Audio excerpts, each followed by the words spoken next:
Bonsoir Éric Ciotti. Bonsoir. Bienvenue sur BFM Nice Côte d'Azur. Député des Alpes-Maritimes au sein du groupe à droite. Une colère énorme et à peine contenue ce matin pendant l'hommage au gendarme Éric Comines. La France a tué mon mari, ce sont les mots de son épouse. Éric Ciotti, vous avez abondé dans son sens à l'issue de l'hommage. Pourtant, c'est bien les politiques qu'elle visait dans son discours. Comment ne pas abonder dans son sens ? Son discours, son hommage, empreint d'émotion.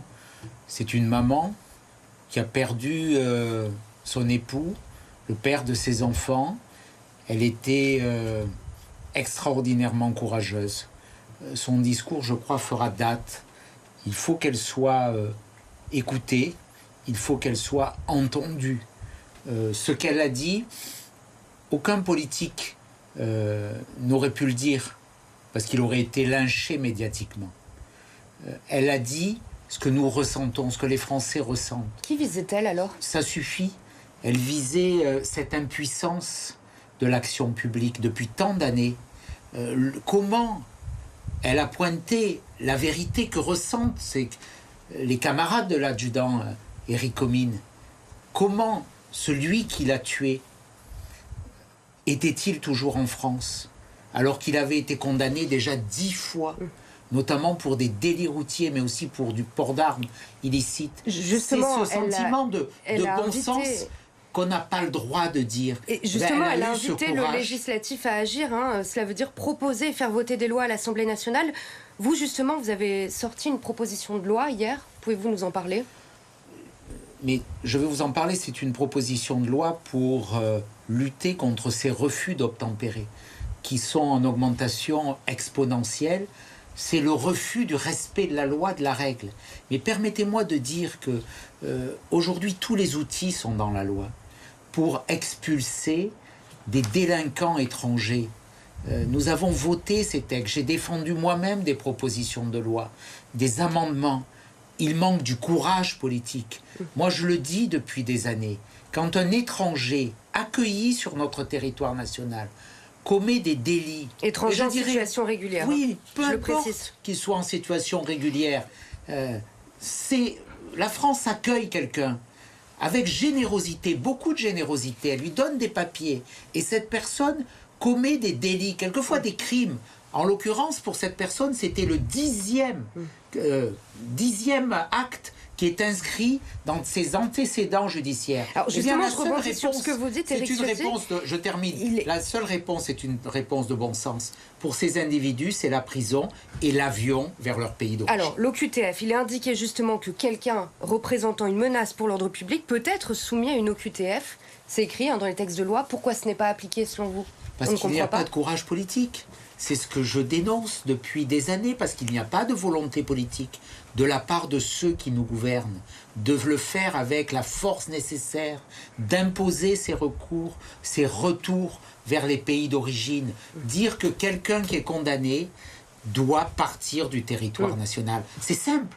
Tout le monde, à part peut-être l'extrême gauche, qui je vois insulte aujourd'hui Madame Comines dans des termes scandaleux, indignes, eh bien à part cela peut-être, tous les Français adhèrent à cette idée que quand on est étranger, qu'on ne respecte pas la loi et la règle, on n'a plus sa place en France. Revenons si on à avait votre texte appliqué ce texte de bon sens, justement, puisque vous voulez faire évoluer la loi, votre texte et votre proposition, 2 à 3 ans de prison, 30 000 au lieu de 15 000 euros d'amende, finalement vous voulez accentuer, serrer la vis. Est-ce que c'est suffisant ou est-ce que ça va être dissuasif ? Saisie automatique du véhicule également, oui.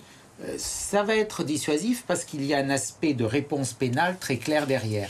3 ans de prison, une peine passible, un délit passible de 3 ans de prison permet d'être jugé en comparution immédiate.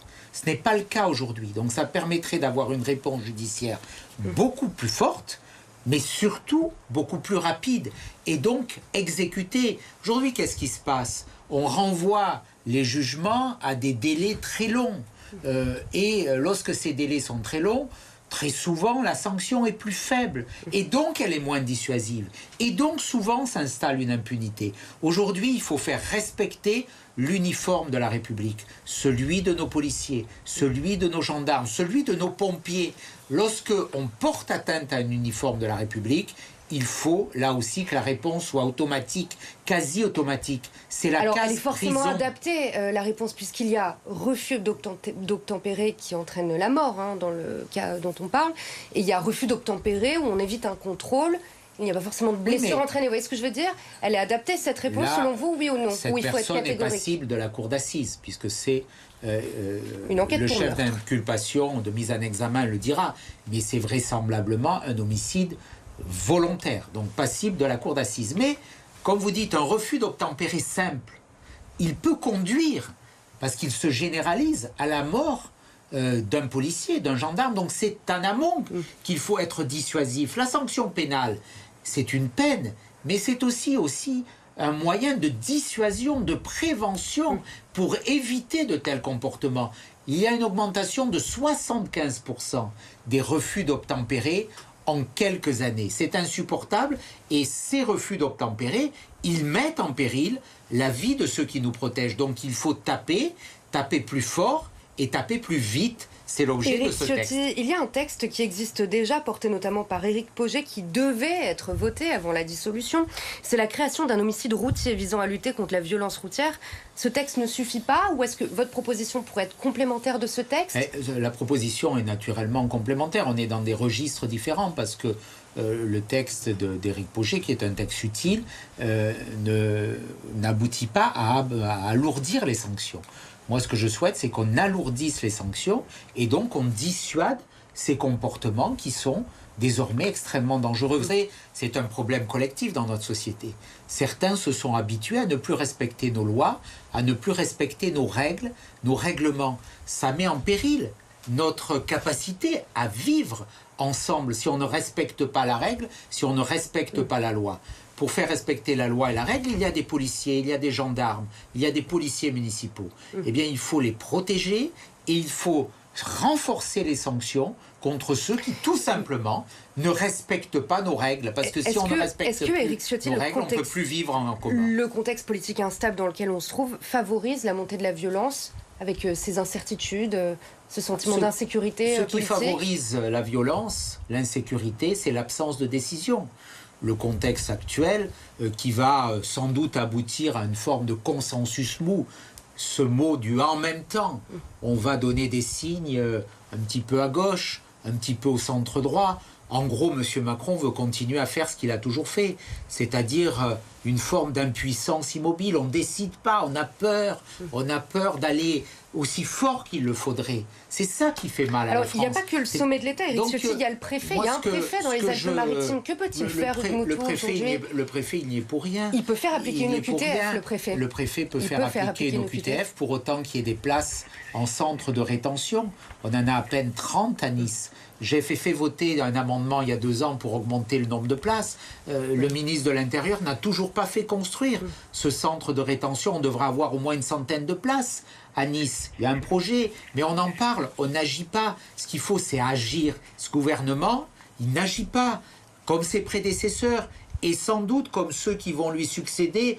Quel que soit le Premier ministre, est dans le règne de l'immobilisme impuissant. Ce qu'il faut, c'est changer de cadre. C'est ce que nous avons proposé. Seriez-vous favorable à faire évoluer le cadre de la légitime défense pour les forces de l'ordre? Je pense, en tout cas, la priorité, c'est de protéger ceux qui nous protègent. Il faut faire usage de l'arme quand il y a un refus d'obtempérer. La loi, aujourd'hui, est dans un cadre qui permet l'usage de l'arme, notamment quand il y a un délit de fuite, quand un véhicule met en péril des forces de l'ordre. C'est possible, c'est dans les textes.